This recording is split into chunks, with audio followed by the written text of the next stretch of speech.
major Devils trade update in the sense that they have a chance to acquire a player that they wanted last year in free agency. Let's talk all about it in this episode, along with how it will impact the Devils' top duo of Jack Hughes and Jesper Bratt. Welcome in, ladies and gentlemen, to Devils Digest. I'm your host, Ryan the Gosiker, here with you as always.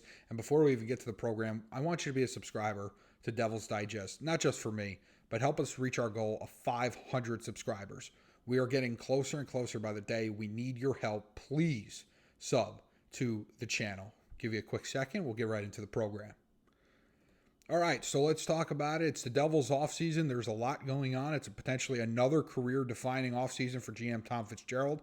Again, I read your comments. Some of you believe that he's already defined his career and that he stinks and that he should be gone. All right, I think I think if the Devils underperform this season, he's gone. That's a whole different discussion, okay? But getting into today's topic is the idea of trading for one Johnathan Marchessault, who the Devils had an opportunity to sign last year in free agency and were, if you remember correctly, oh so close to signing him before the rug was pulled out from underneath them at the end by Nashville.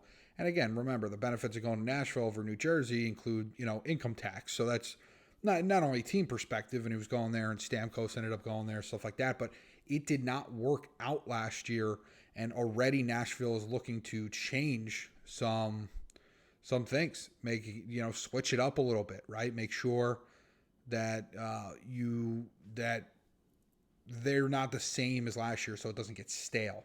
So that'll be interesting to keep up on. And Marchessault is a guy who could potentially be on the move, and he's part of potentially the changes. So he is open to a trade. All right, so that's where this kind of comes from, in the sense of, we're not just making this stuff up. He is open to a trade, and New Jersey was one of the final two teams in on him last year, and the team he wants to get traded from, it was the other one in the top two. So it's definitely possible that he ends up in New Jersey. Now, the question is going to be, what does that look like? And does he want to, I know it gets mentioned here in the article, does he want to go home to Montreal? The question is going to be, would Montreal want him? How does that work? And I know it says if Kyle Palmieri doesn't do it for you, well, Kyle Palmieri's off the market now with the Islanders going back on a 2-year deal. So, he's no longer available. And so, I think this raises a great question, as if the Devils should look to trade for him. He does have a 15-team no-trade clause, but again, the Devils were one of his top two teams last year, and, it came down to the wire. And it looked like the Devils, I believe actually it was reported that he signed with the Devils, and then quickly it came out, that the reports are being taken back. So he's definitely, he likes it in New Jersey. It seems like, right? I mean, based on everything that we know, okay? And, I can't imagine he would be on, the Devils would be on the 15-team no-trade clause. Yeah, for Marchessault. So that, to me, raises an interesting question. The question is going to be, what do the Devils give up? And one of the talking points is potentially Dawson Mercer. Now, I'm going to tell you right now, again, while it doesn't seem overly much on the surface, I do have a problem with it, right? The Devils' problem is they really have 2.5 centers on their roster right now. Dowling's a free agent. Okay, Nico's a stud. Okay, I know some people don't like it, whatever. I don't really care. Nico's a stud. You have Jack, and I call him the half because he's seemingly always hurt, right? And sometimes they have to flex him out to play wing. And then you have Dawson Mercer, who to me is not a top 6 center. I think he belongs in the bottom 6 center group. Okay, but he's been playing a lot more top 6 reps because of injury, because of the half, really. So you're now going to go down to 1.5, right? And I know presumably if you trade for Marchessault, you will then sign a center. But again, you need more centers on this roster. Now, the other big component is that the Devils do need goal scoring, which is very important. And so they have to find that balance, right? They need to add centers, but they also need to add scoring. And Marchessault could certainly bring that. The concern is that last year was a regression instead of just a blip. Okay, who knows? I don't know. Let's take a look at his career numbers. Okay, here you go. You look at his scoring just output. Again, if he can be that 60 point guy, you're more than happy with that. Now, obviously, the 75 point season was huge back in 2017, 2018. You don't expect that, but talking about a 55 to 60 point scorer added to the Devils, that's huge. And the question is going to be, not the question, but what I brought up in the opening is the benefits it has for guys like Jesper Bratt, guys like Jack Hughes.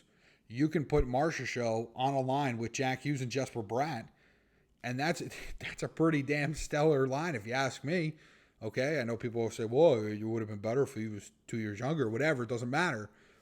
That would be a great line for New Jersey to operate. So I think there's a lot of benefits to bringing in Marchessault. I think I'm a little weary because, again, like we've heard Dawson thrown into the Quinn Hughes trade discussion. So the question then becomes, if you think that there's a possibility Quinn Hughes gets traded this offseason, are you willing to part with a player that is most likely going to have to be involved in the deal? And I know a lot of people are saying, well, just use Dougie in that trade.